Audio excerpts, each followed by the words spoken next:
So you learned a lick. Now what?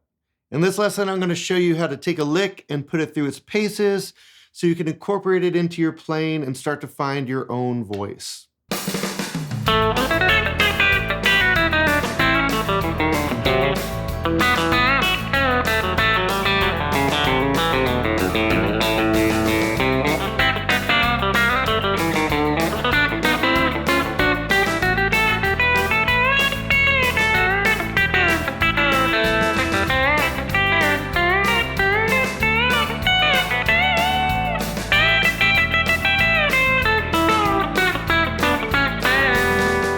Hey, I'm Jason Loughlin, and welcome to the channel. So that track that you just heard me play over was based on Vince Gill's Liza Jane, and it's part of a collection of country jam tracks that I put out. And you can get that free track along with the tab and notation for this lesson by clicking that link down below. So like a lot of you, when I was first learning guitar, licks were a commodity. You would mine records for these things, you would collect them, you would trade them with your friends. But as you get better and better at guitar and you want to improve your improvising, you start to notice that stringing a bunch of licks together to make a solo feels pretty disconnected, and you're regurgitating somebody else's ideas and playing. So it's a lot like stringing together a bunch of word magnets on a fridge, thinking that you're going to say something in your own voice that's cool and deep. It's just never really going to work. So what we're looking for is that flow that happens when we could tailor and add variations to ideas in real time so that they always feel connected. I'm going to show you one of the first steps that I take whenever I'm putting a lick through its paces. There's a lot of things I do beyond this, but this is a really great jumping off point. Okay, so the lick that I'm going to use for this lesson is a lick that I nicked from Brent Mason. This is a lick that some of you may already know. It's in the key of A, and it starts on A, and I'll play the lick. It goes like this. That's it. It's a great sounding lick. Some of you may have heard that one before. So let's learn it really quick if you don't know it.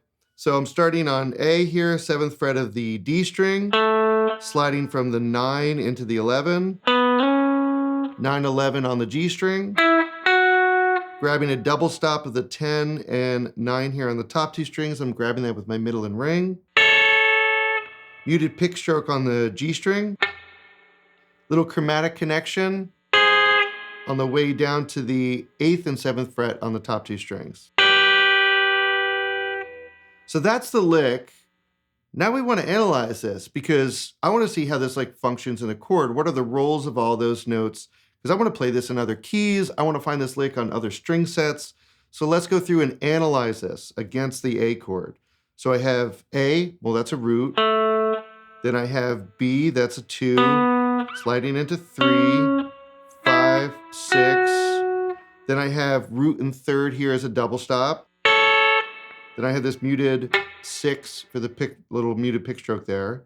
Then a chromatic connection on the way down to a flat 7 and 9. So I could look at this in two parts. Really, those first 5 notes, that's just an A major pentatonic scale. So make a little mental note of that. First 5 notes, just an A major sliding pentatonic scale. Then we have this double stop of the root and third, walking down to a flat 7 and 9. And really the only thing that connects them is this little muted pick stroke in between. Cool, so now we have a good map of what it is, how it works. So let's try to find this on other string sets. So let's try the 5th string, open A. I'm going to go up a A major sliding pentatonic. Then I have this double stop of the root and third, muted pick stroke, chromatically walk that down till I get to that flat 7 and 9. Now I could play that up an octave pretty easily. I have enough real estate up here, so let me grab it up an octave. Cool. All right, let's look at the low E string. Find an A. We're going to go up the sliding pentatonic scale. We're going to grab the root and third as a double stop. Little muted pick stroke, and walk it down. So now I have 4 places to play that lick. So that already opens up a lot of opportunities. So let's do this in one more spot. We haven't done this off of the G string yet. So let's do it off of the G string. Let's find an A on the G string. Sliding pentatonic. We've got a problem.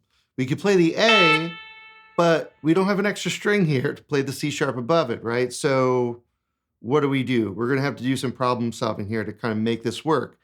So if we can't play the C sharp above that A, let's try to play it below, maybe as a 6, because a third inverts to a 6.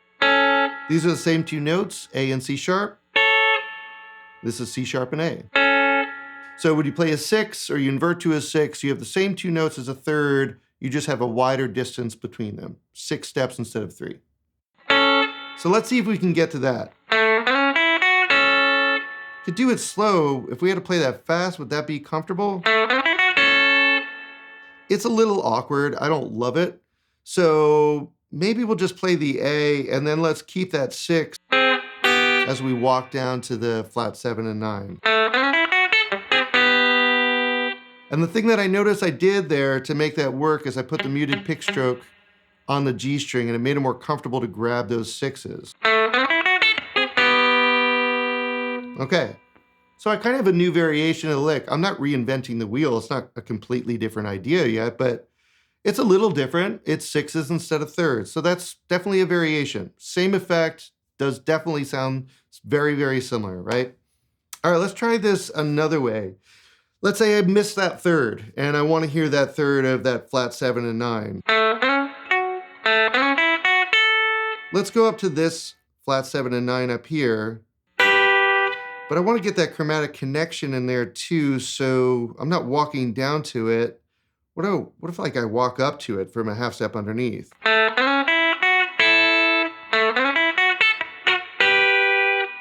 That's kind of cool. And I got this little muted pick stroke now on the B string just because it's more comfortable to hit that before I go into the chromatic connection. That's really kind of a new lick. It's similar effect, but it's not the same lick, right? So this is a more noticeable variation on the lick, I think.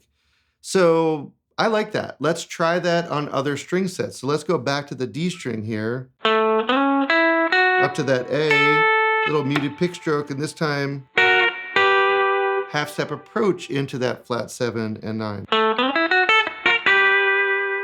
Cool, let's see if we could do it off of the 5th string. What about up an octave? What about on the low E? Great.